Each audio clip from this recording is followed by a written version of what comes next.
Contrat rempli. En arrivant hier soir au stade de la Blise, les joueurs du Sarreguemines Football Club avaient une mission précise en tête. On savait qu'on jouait une belle équipe de Schiltigheim.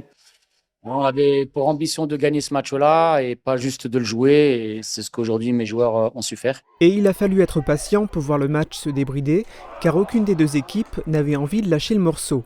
Il a fallu attendre la 19e minute de jeu pour voir la première action dangereuse. Comme du reste toutes les occasions de la rencontre, elle est à mettre au crédit des Sarregueminois qui évoluaient en bleu avec cette frappe puissante de Ceci Stephenson. 10 minutes plus tard, le même joueur était à la conclusion d'une action initiée par l'inévitable Enes Sahin. Si la frappe du Lion de la Blise était boxée par le gardien alsacien, Ceci, qui avait bien senti le coup, reprenait le ballon dans la foulée pour l'envoyer au fond des filets.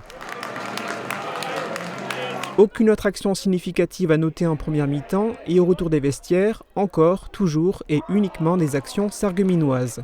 D'abord sur corner et de la tête, puis avec l'insatiable Enes Sahin qui échouait une première fois devant le gardien de Schiltigheim avant de réussir à le tromper à la 84e minute de jeu grâce à son pied magique.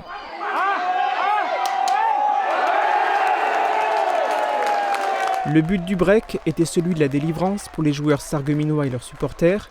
La victoire ne pouvait plus leur échapper tant les Mosellans n'ont jamais été mis en difficulté par les Alsaciens. On a su maîtriser leur bloc équipe et du coup ça nous a permis de leur laisser le ballon. On voulait contrer sur ce match-là avec un terrain difficile.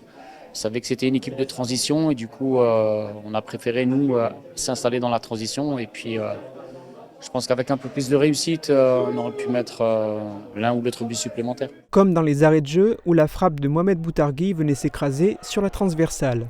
Dans la foulée, ses partenaires ne parvenaient pas à aggraver le score. 2-0 ou 3-0, peu importe. L'essentiel, comme souvent dans le football, c'était les 3 points. J'ai dit aux joueurs qu'aujourd'hui, une victoire leur permettrait de pouvoir grimper une place et puis d'aller jouer cette place pour le titre jusqu'au bout. Donc maintenant, il va falloir enchaîner et les matchs sont difficiles à enchaîner. Prochain match en championnat pour le SFC le 17 mars à Gandrange. Pour soutenir les Fayenciers à domicile, il faudra attendre le 23 mars avec la réception d'Amnéville.